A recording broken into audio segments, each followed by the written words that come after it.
Dans le vif du sujet, avec Anis Moraï.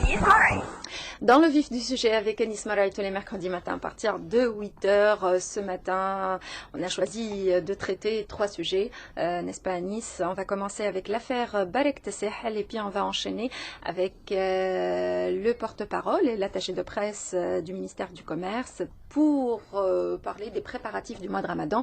Et on terminera cette émission avec l'ISI et la campagne d'inscription. Donc on voudrait bien tout savoir sur cette campagne qui a démarré le 23, donc lundi dernier.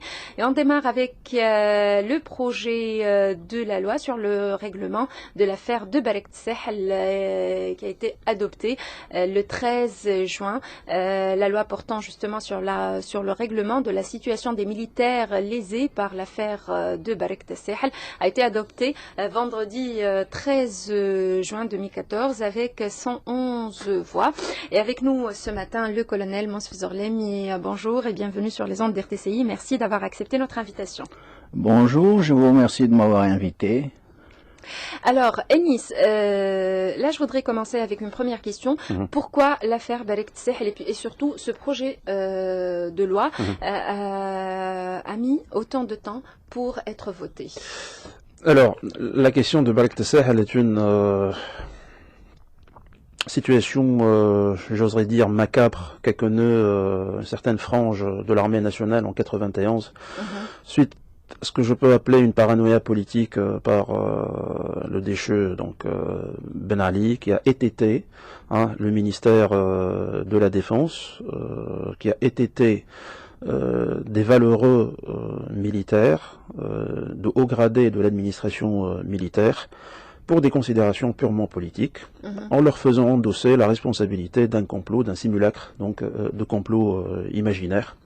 Du jour au lendemain, des gens qui étaient au cabinet, des gens qui étaient des hauts gradés, dans Monsef Zorlemi, qui est présent avec nous, Mohamed Ahmed, et tant d'autres, ont été... On parle même des meilleurs éléments de l'armée tunisienne. Bah oui, parce que Monsef Zorlemi, qui est présent avec nous, qui était déjà présent dans d'autres émissions pour parler de ça, parce que RTCI était parmi les premiers, si ce n'est la première radio qui a donné la parole aux gens de Barek Tessahel, Simon se pourra confirmer ou infirmer, et nous l'avons fait avec bon cœur parce qu'il s'agit d'une situation d'oppression qu'on n'a pas voulu en débattre dans les médias tunisiens. Nous faisons du journalisme militant et notre militantisme concerne cette affaire-là. Donc on a essayé, comme je viens de le dire, d'étêter cette administration militaire pour des considérations qui finalement n'avaient rien de concret. C'était une paranoïa politique de Ben Ali, parce que lui-même était un militaire. C'est un peu la paranoïa de celui qui a essayé de prendre le pouvoir par la force, et il avait peur que les militaires se retournent contre lui. Et il a fait ce qu'il a fait en 1991.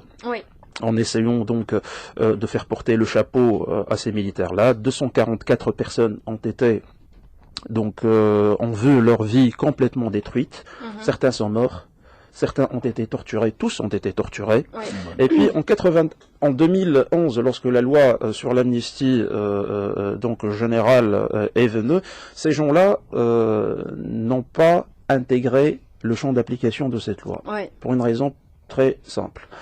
Parce que certains, 55, je pense, 151 personnes n'ont pas subi d'emprisonnement ou ne sont pas passées devant la justice. Et vous savez que la loi sur l'amnistie générale ne concerne que ceux qui ont fait la prison suite à une condamnation de justice. Ces gens-là, ils étaient 244, 151 personnes ont été torturées, ensuite on leur a dit excusez-nous, on s'est trompé sur votre compte, et puis les 91 restants sont passés, 93, oui, pour être exact, sont passés devant la justice. Ces 93 ont été intégrés dans la loi sur l'amnistie générale, et les 151 sont restés en suspens.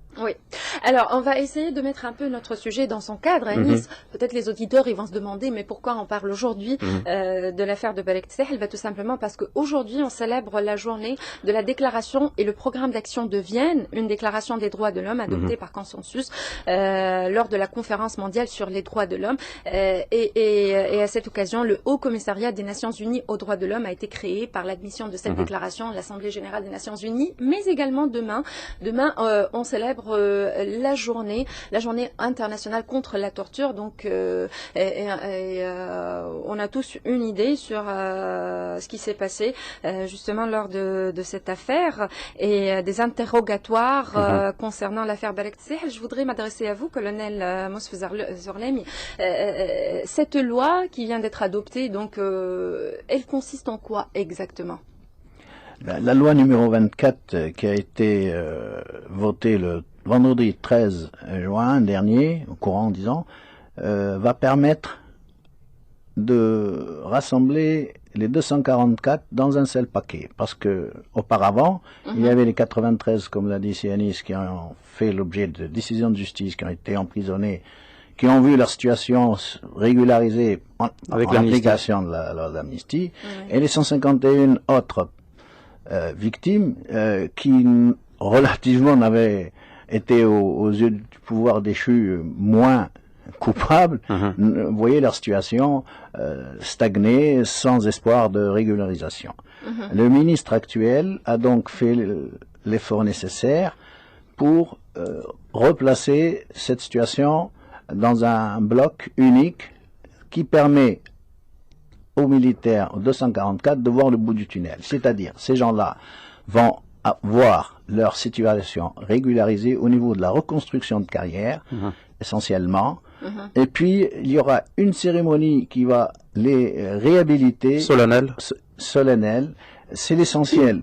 Parce que au niveau des réparations matérielles, il n'y a rien de précis à ce sujet-là. Et il est écrit qu'ils peuvent avoir recours. On ne va pas vous rendre votre santé, finalement. Non, la santé, non. Ni la santé, ni les années. Il n'y a pas de montre à remonter le temps, jusqu'à présent.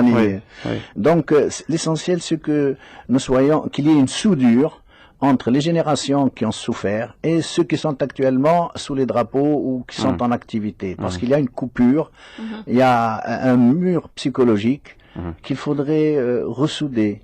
À un certain moment, il y a aussi une omerta. Il y a une omerta, il y a une crainte, il y a un tabou. Beaucoup de jeunes officiers qui en 91 n'avaient qu'un grade de capitaine, aujourd'hui sont des colonels-majors. Jusqu'à l'année dernière, jusqu'à ces derniers temps, ils croyaient ferme qu'il y avait eu un complot, alors qu'il n'en est absolument rien. Voilà ce que je voudrais dire. C'est une occasion pour d'abord saluer nos camarades qui ont fêté la fête de l'armée.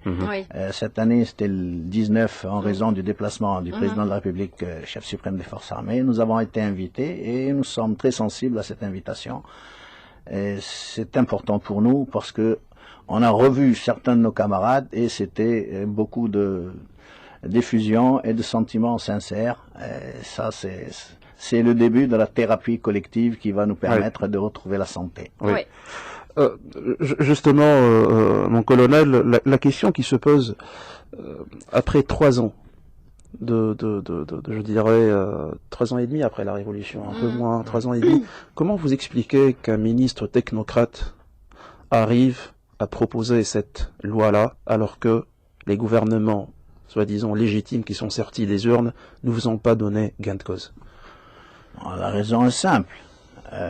Au départ, il y a eu, en 2011, un semblant d'intérêt qui était porté par le ministre Abdelkrim Zbid et le général Amar, qui il aurait pu saisir une occasion historique pour rétablir cette injustice. Cela n'a pas été fait. Et en 2012-2013, c'était le blackout. Ni le Premier ministre de l'époque, ni Ali El Ajbeli ou Ali El Araïd n'ont répondu à nos demandes. Pourtant, Samir Dilo est intervenu pour dire que la situation va être régularisée. Samir Dilo a intervenu en février 2012 suite à une émission qu'il a regardée sur une télévision locale. Et il a dit que c'est dans quelques semaines, mais en fait, rien n'a été fait. C'est au contraire, j'ai le sentiment, et nous avons eu la preuve dernièrement que c'est le parti Nahda qui s'est opposé à cette affaire-là. D'accord. Tout simplement parce qu'on veut associer les gens qui ont participé à la tentative de 87 et aux victimes de Barak Tassah. Ce sont deux choses différentes. Oui, justement, en parlant de cette tentative de 87 et du groupe de 87, d'abord, est-ce qu'il est inclus dans cette loi? Mais d'abord, est-ce que vous pouvez nous expliquer un peu, nous rappeler un peu les faits? Qu'est-ce qui s'est passé en 1987? En 87, je pense que c'était en septembre 87, novembre, voilà. Septembre, novembre 87, avant le coup d'État, donc, on dit blanc de Ben Ali, il y avait une préparation d'un coup d'État militaire et sécuritaire, ourdi par un groupe qu'on appelle le groupe sécuritaire, d'appartenance Nahdaoui, bien entendu, donc c'était des gens qui étaient affiliés donc au mouvement Nahda, vu que Bourguiba était sur le déclin, qu'il y avait donc certaines velléités de vouloir donc le déboulonner de la magistrature suprême suite à un coup d'État. Bon, ces gens-là ont été capturés avant même donc de mettre en place leur stratagème, et ils étaient convaincus, donc c'est-à-dire ils ont donné des aveux quant à leur implication dans un coup d'État. Vous savez qu'en Tunisie, selon la loi, le coup d'État est passible de la peine de mort. Voilà. Bon, ces gens-là, dont la responsabilité est avérée pour comploter contre l'État, contre la sûreté de l'État, avaient été condamnés. D'accord.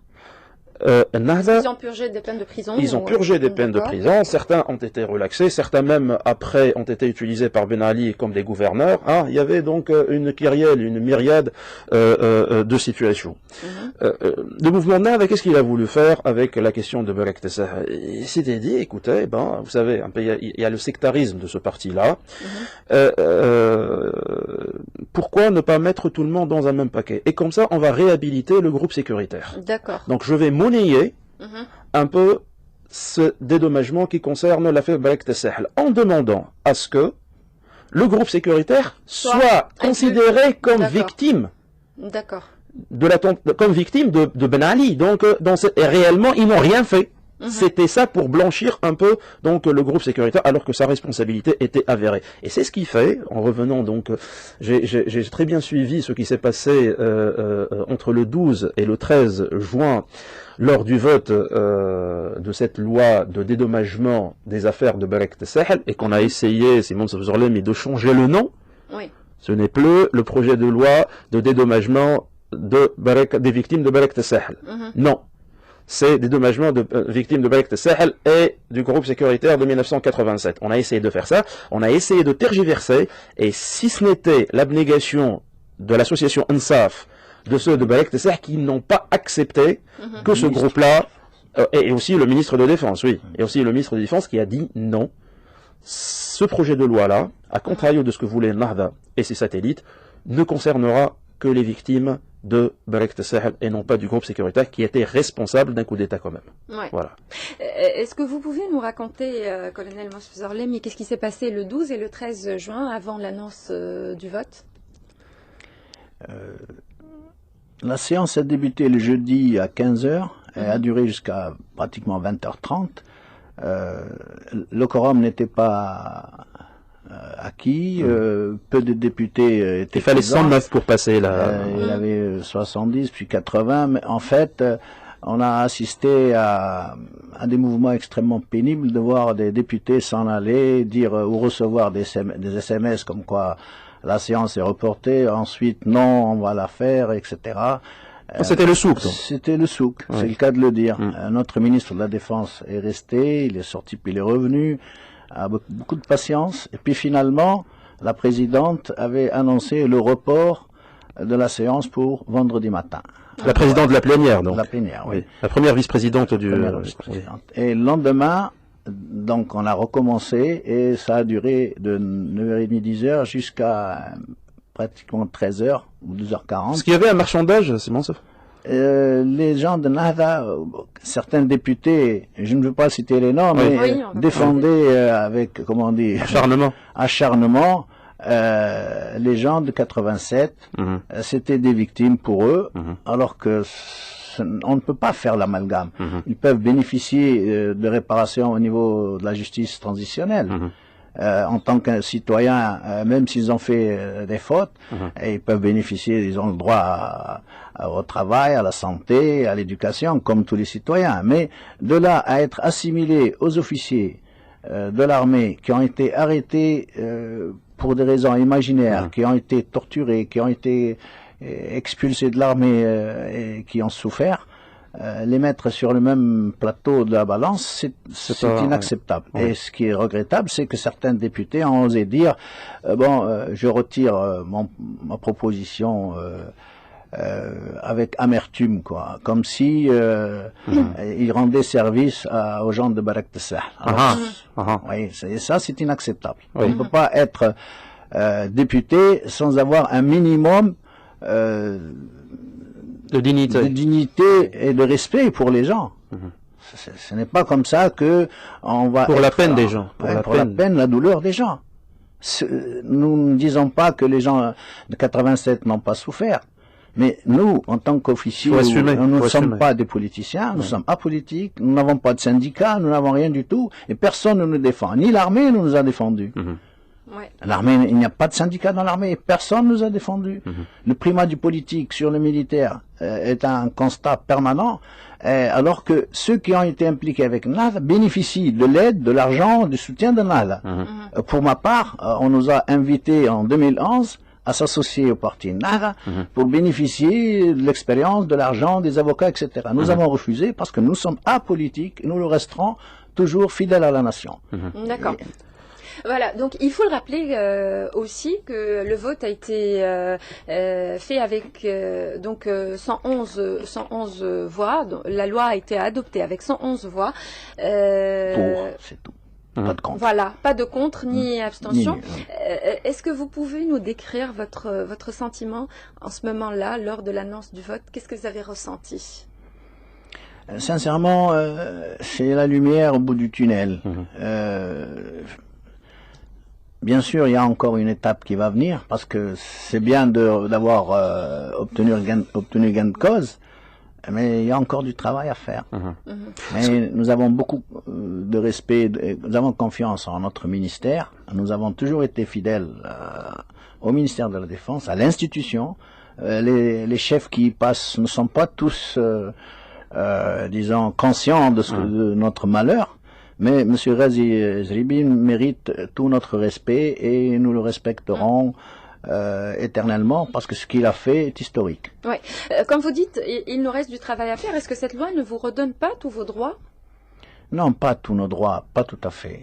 Vous savez, c'est le côté moral. C'est surtout le côté moral pour nous qui, au moins, nous replace au sein de la société sans être désigné du doigt.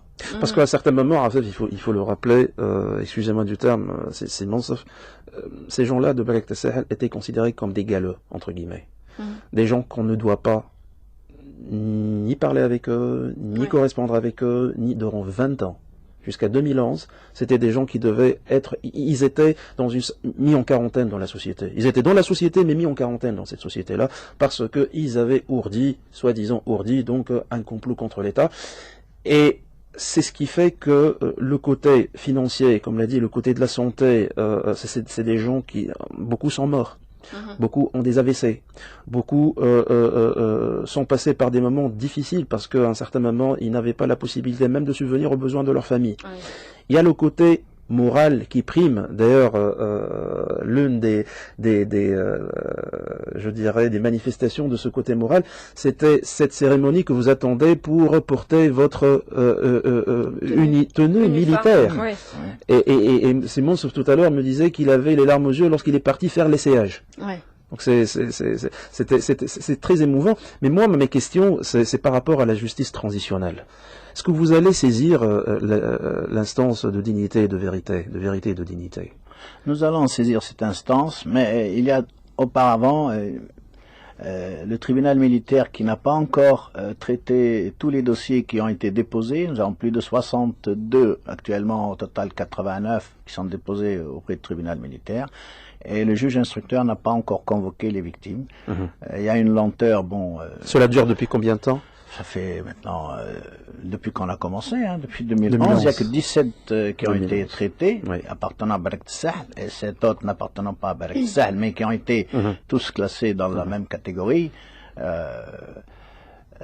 Ce n'est pas facile. La justice transitionnelle, sincèrement, vu l'âge, vu les conditions de répartition géographique des victimes, parce que les gens sont répartis sur 22 gouvernorats, pour coordonner leur présence, pour essayer de les encourager. On a le sentiment que vous êtes fatigué. Nous sommes fatigués. Sincèrement, nous sommes fatigués. Ça fait plus de 3 ans. C'est un bénévolat qu'on paye de notre santé, de notre argent, de notre temps. Et nous avons besoin que des jeunes prennent la relève. S'il y a des jeunes qui sont capables volontaires pour accepter le sacrifice que nous avons actuellement enduré, peut-être que la justice transitionnelle permettrait au moins à certains de retrouver un minimum, mais ou disons de reconnaître au moins la vérité. Pour nous autres, l'essentiel, nous l'avons fait, c'est-à-dire on a démontré que nous sommes innocents, que pour certains qui ont souffert, qui continuent à souffrir, ils vont obtenir un salaire correspondant à ce qu'il aurait pu, ou mieux peut-être, on ne sait pas, au moins obtenir un salaire qui leur permettait de survivre, de continuer à vivre, d'avoir une retraite,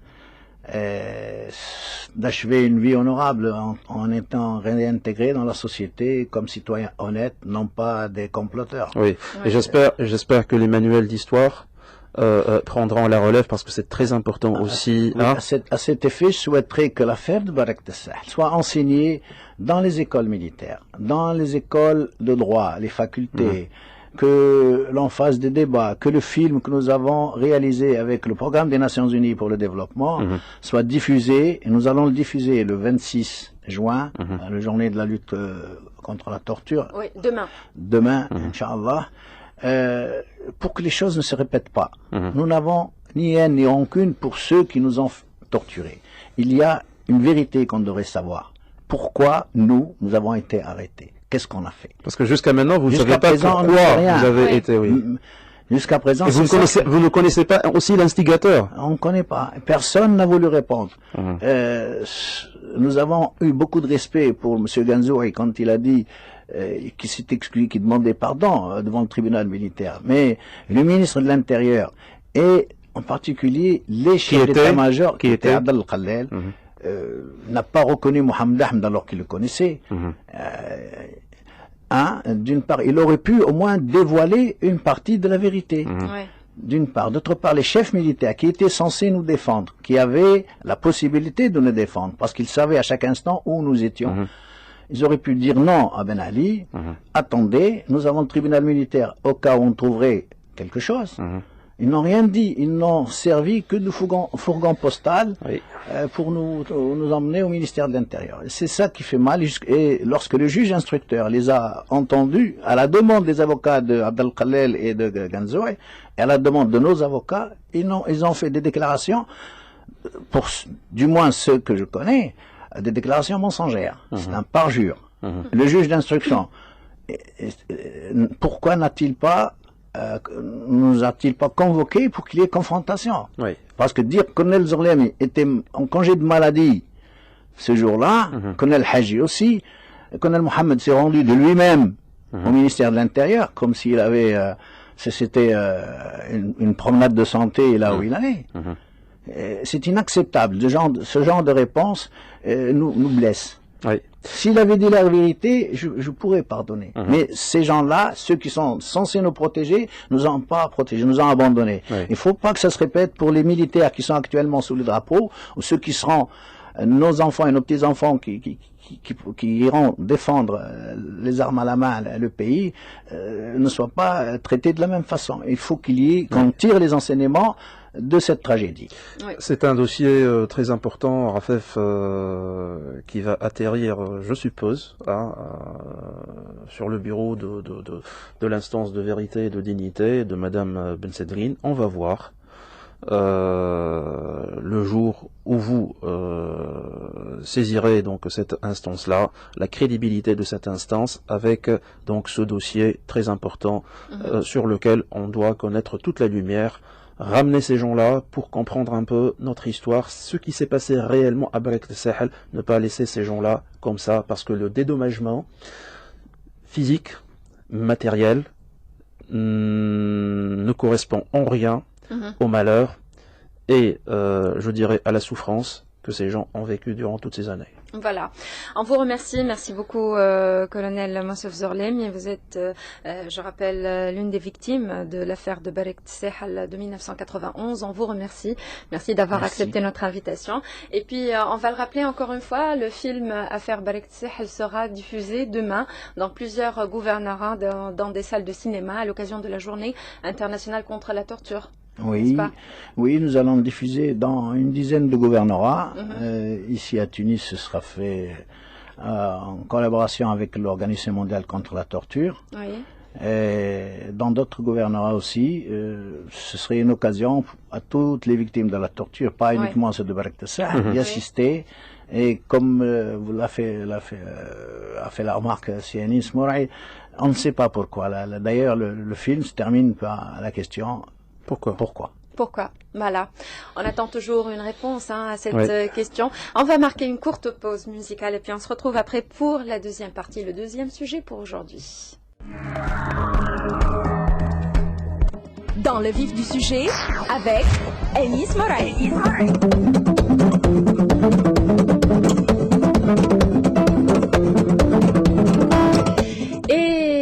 La deuxième partie de notre rendez-vous pour ce matin sera consacrée à Nice aux préparatifs du ministère de Commerce pour le mois saint. Pour le mois saint et dans une annonce ou dans une déclaration, en tout cas, le ministère du Commerce nous rassure et la totalité des produits de grande consommation sera disponible sur le marché tunisien et l'offre prévue couvrira largement la demande additionnelle au cours du mois saint de Ramadan. Et on aura tout de suite la confirmation de la part du porte-parole du ministère et l'attaché de presse du ministère du Commerce, Mohamed Ali Farchichi. Bonjour et bienvenue sur les ondes d'RTCI. Bonjour à tous, donc à tous les auditeurs d'RTCI. Alors, est-ce que le ministère du Commerce est prêt pour le mois saint de Ramadan dans 2 jours? C'est l'évidence même, là. Donc, nous disons que ce n'est pas le ministère du Commerce et de l'Artisanat à lui seul d'être prêt, mais c'est tout un ensemble de ministères. Nous, en collaboration avec le ministère de l'Agriculture, avec le ministère de l'Industrie, nous avons établi un programme de stockage pour le mois saint de Ramadan en tenant compte des exigences et de la capacité, si j'ose dire, de la consommation tunisienne pendant ce mois-ci. À titre d'exemple, je prends l'exemple du lait, un produit très consommé pendant le mois saint. Donc, dont notre consommation avoisine les 48 millions de litres. Donc, à cet effet, nous avons programmé 50 millions de litres de stockage. Alors que nous produisons 35 millions de litres par mois. Donc ce chiffre est de nature à nous permettre de dépasser le mois de Ramadan et de passer le mois de Ramadan sainement, sereinement, pardon. Sachant qu'à présent nous avons 52 millions de litres de stockage pour le produit du lait. Pour les œufs, encore un produit très consommé pendant le mois de Ramadan. Voilà. Donc la consommation, la moyenne de consommation pendant le mois saint avoisine les 190 millions d'œufs. D'accord. Donc répartis sur toute la République, bien sûr. Notre production mensuelle est de l'ordre de 165 millions d'œufs par mois. Nous avons prévu un stock de entre 35 millions et 40 millions. À présent, nous sommes à 36 millions d'œufs qui sont stockés et qui ont commencé à être écoulé depuis hier d'ailleurs pour montrer aux consommateurs que les produits sont là, que les étals sont bien garnis, que nous ne manquerons de rien. En principe, surtout que le mois saint coïncide avec la haute saison pour les fruits et légumes. Donc il n'y aura pas de problème pour les patates et tout ça. Donc même pour les persils, hein.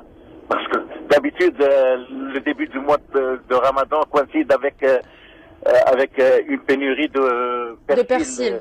Oui. Voilà, donc il n'y aura pas... Alors, si Mohamed Ali Farchichi, ce qui est bien, c'est que tout est là, vous vous êtes bien préparé, mais il y a autre chose qui intéresse également le consommateur, c'est l'augmentation des prix. Est-ce que vous avez déjà établi des mécanismes de contrôle, si on peut dire, pour l'augmentation? Parce que même si les produits sont là, ils sont disponibles sur le marché, on peut remarquer et on peut voir certaines infractions par rapport au prix. Est-ce que vous avez déjà commencé à contrôler ces prix?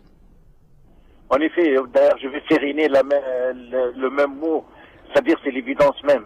Donc, que nous avons établi un programme de contrôle rigoureux, strict. Nous comptons sur aussi la compréhension du consommateur et son attitude à défendre ses droits légaux, si j'ose dire, parce que maintenant il y a beaucoup de dépassements. Nous avons à peu près 700 à 750 contrôleurs, mais nous allons renforcer les rangs des contrôleurs par le biais des agents de l'administration du ministère du Commerce, mais aussi nous allons travailler en collaboration avec les services d'ordre, mais aussi avec nos collègues du ministère de la Santé publique pour le contrôle d'hygiène et le contrôle de qualité. Donc, surtout avec la chaleur. Nous avons établi un programme. Le travail du contrôle économique débutera à 5 heures du matin à travers tous les marchés du gros de la République, puis s'étalera tout au long de la journée jusqu'à une heure avant la rupture du jeûne. Puis il reprendra le soir dans les cafés, les restaurants, les espaces de loisirs, parce que là, il y a aussi beaucoup de dépassements, il y a des ventes conditionnées que nous devons veiller pour éviter. Donc voilà.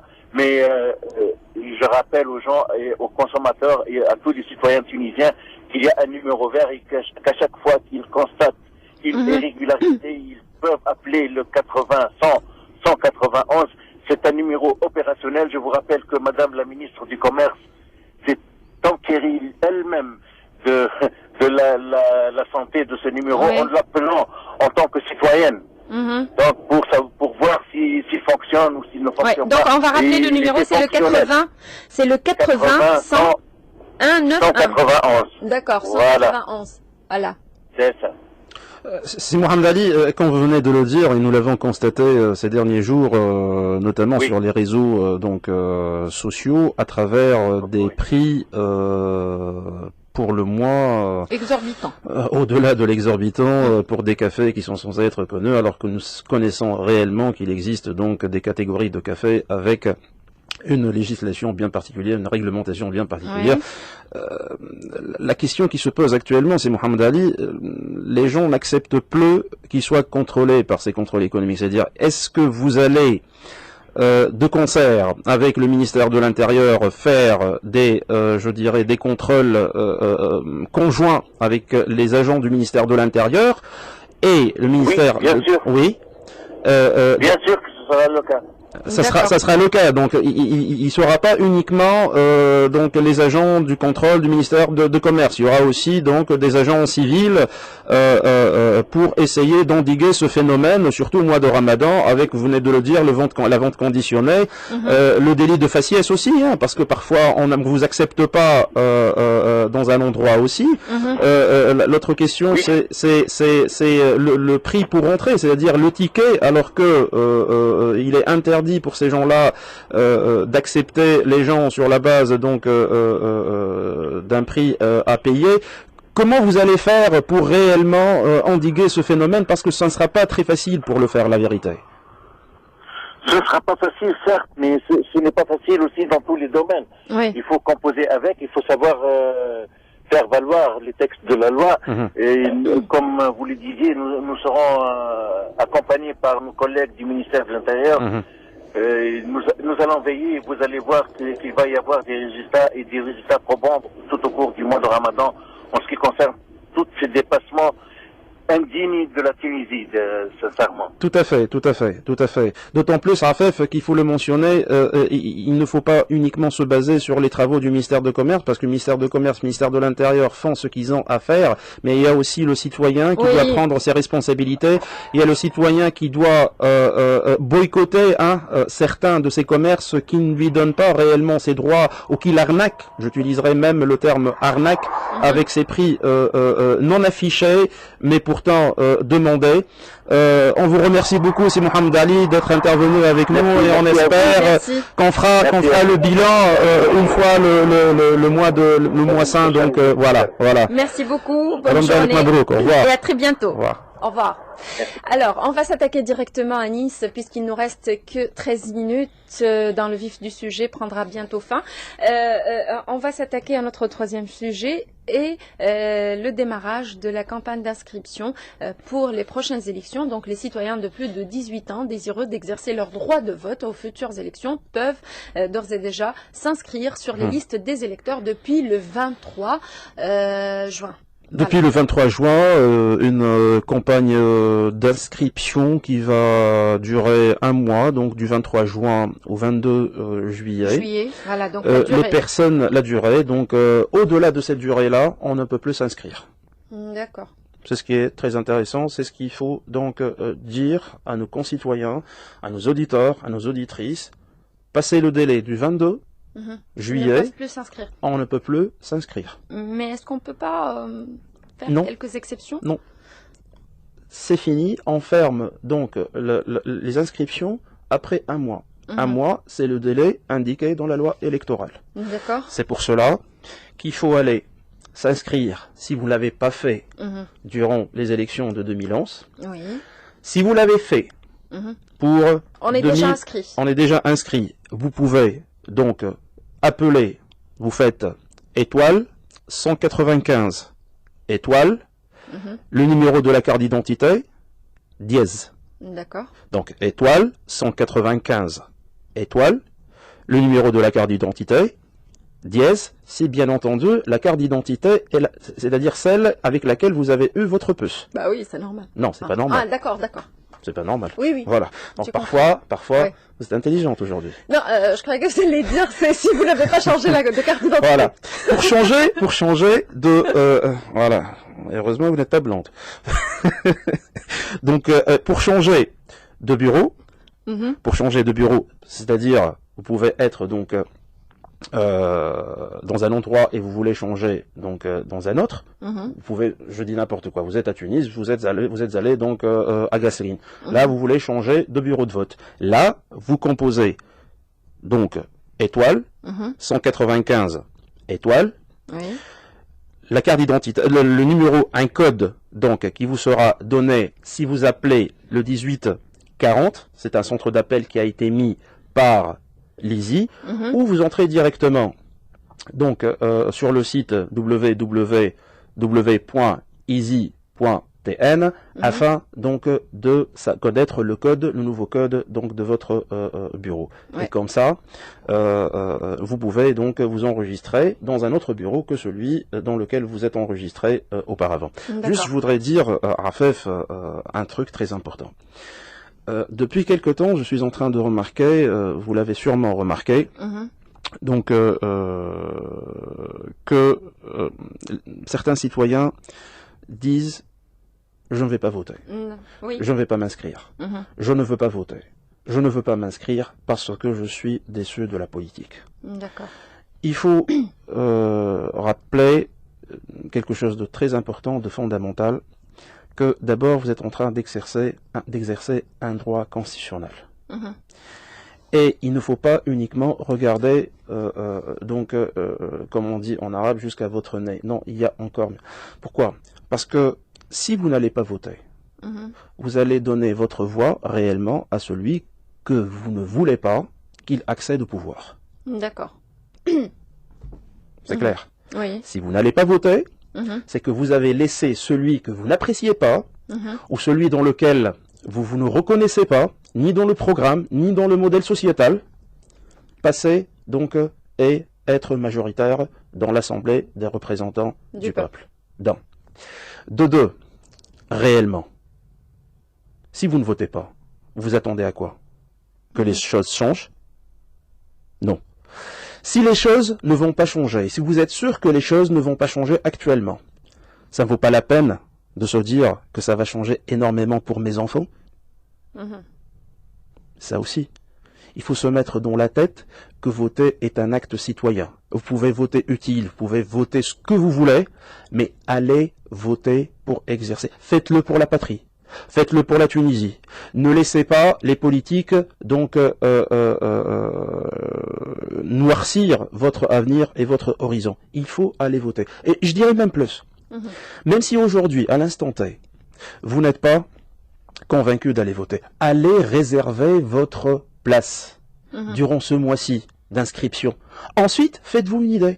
Parce que si vous avez passé ce délai-là, là, vous ne pouvez pas. Donc, allez voter. Si vous ne l'avez pas fait auparavant, donc lors de 2011, allez quand même vous inscrire. Ensuite, le jour J, pendant les scrutins, que ce soit législatifs ou présidentiels, décidez-vous.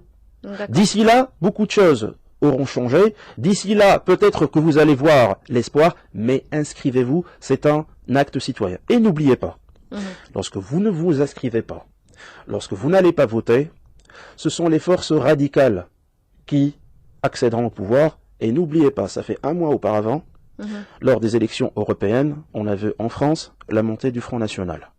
Pourquoi le Front National est monté, qui est un parti extrémiste, qui est un parti d'extrême droite, pourquoi le Front National est monté à RFF? Au Danemark aussi, en Slovaquie aussi, parce que il n'y avait pas, parce qu'il y avait des affections des électeurs. On a remarqué que 50% de l'électorat français n'est pas allé voter. Donc ce n'est pas le Front National qui est fort. Mais c'est le Front National, le parti extrémiste, qui a, donc, je veux dire, non, pas le plus, mais qui est le plus discipliné. Oui. Qui arrive à mobiliser ses troupes. Ses adhérents. Oui. Alors que dans l'autre parti, il y a éparpillement et il y a des affections. Donc, ce ne sont pas les 20% qui sont les plus nombreux, mais ce sont les 20% qui sont les plus disciplinés. Et ce sont les plus disciplinés dans les élections qui réussiront les élections si jamais vous n'allez pas voter. Allez voter. Voilà. Donc on va rappeler très brièvement avant de terminer ce rendez-vous à Nice comment s'inscrire. D'abord pour vérifier si on est inscrit, on peut toujours le vérifier, même si on est sûr qu'on a bien voté le 23 octobre 2011. Donc il suffit de taper étoile 195 étoile, le numéro de la carte d'identité, puis dièse. Voilà. Et pour s'inscrire à Nice, il faut s'adresser 800, il y a 800 postes bureaux de vote entre mobiles. Bureau d'inscription. Bureau d'inscription, voilà. Ouais. Entre mobiles et fixes. Il y a les délégations, il y a les municipalités, mais il y a aussi des tentes, il y a aussi dans tous les gouvernorats, il y a une campagne de sensibilisation, une campagne qui est en train de se dérouler actuellement avec l'ISI. Vous pouvez accéder, il y a aussi le site de l'ISI qui est le www.isi.tn sur lequel vous pouvez trouver toutes les informations et notamment celles relatives au bureau de vote le plus proche de vous. Voilà. Merci Anis. Merci pour aujourd'hui. Eh bien, je vous souhaite Ramadan Mabrouk. À vous aussi, à tous nos auditeurs et auditrices et notamment les blantes. Oui, voilà. On les adore. On adore tout le monde. Alors, je remercie infiniment Tarek Drissi pour sa collaboration technique. À 9h, le flash de l'actualité vous sera présenté par Mohamed Ali Cheib et la suite de nos programmes sur RTCI avec le magazine de l'économie. Ensuite, les cavaliers de la chanson arabe. Ensuite, Emna Louzier prendra la relève dans C'est le Mag. Bonne journée à toutes et tous. Au revoir. Et à très bientôt. Au revoir.